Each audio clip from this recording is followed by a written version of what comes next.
मेरे साथ ऐसा क्यों हुआ? एक बहुत अमीर आदमी था। वह अमीर इसलिए था क्योंकि उसकी एक बहुत बड़ी और काफ़ी सफल कंपनी थी। उसके पास कहने के लिए तो सब कुछ था, लेकिन वह दूसरों को अपने आगे एकदम तुच्छ समझता था। वो अक्सर बेवजह अपनी कंपनी के मैनेजर को और बाकी लोगों को गुस्से में डांट दिया करता।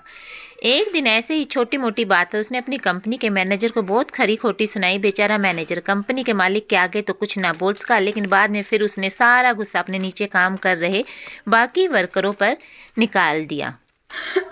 वर्कर बिना कोई गलती के इतनी डांट सुनकर मन ही मन दुख और गुस्से से भर गए।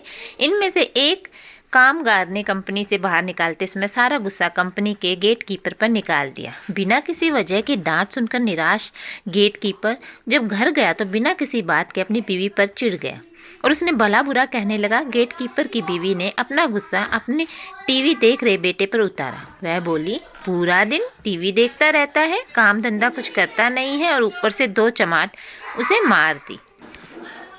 मन ही मन गुस्सा दबाए गेट कीपर का बेटा स्कूल जाने के लिए निकला, तब बेवजह ही रास्ते में खड़े कुत्ते को पत्थर मार दिया। कुत्ता वहां से डरकर भाग रहा था। तब उसने सोचा कि मुझे क्यों इंसान बेवजह मारते हैं।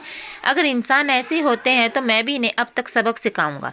सोचकर उसने एक गाड़ी से उतरे आदमी को काट लिया। मजे की बात तो देखिए, गाड़ी से उतर रहा वह आदमी कोई और नहीं, वही कंपनी का मालिक था जिसने इस सब की शुरुआत की थी। कंपनी का मालिक जब तक जिया तब तक यही सोचता रहा कि मैंने उस कुत्ते का क्या बिगाड़ा था जो उसने मुझे काटा। इस कहानी से हमें सीख मिलती है कि दोस्तों, हमारे जीवन में जो घटनाएं होती हैं वह किसी न किसी तरह हमसे जुड़ी होती है। हम जाने अनजाने में जो कुछ भी काम करते हैं वो कभी ना कभी लौटकर किसी न किसी रूप में हम तक जरूर वापस आता है। अगर हम किसी को मुस्कान देते हैं तो वह भी बदले में हमें मुस्कान देता है। उसी तरह सुख के बदले सुख, दुख के बदले दुख, गुस्सा के बदले गुस्सा, बुराई के बदले बुराई और अच्छाई के बदले अच्छाई लौट कर हमें मिलती है। हमें ये चुनना होता है कि हमें लोगों से क्या वापस चाहिए और उसी हिसाब से हमें अपना आचार विचार रखना होता है।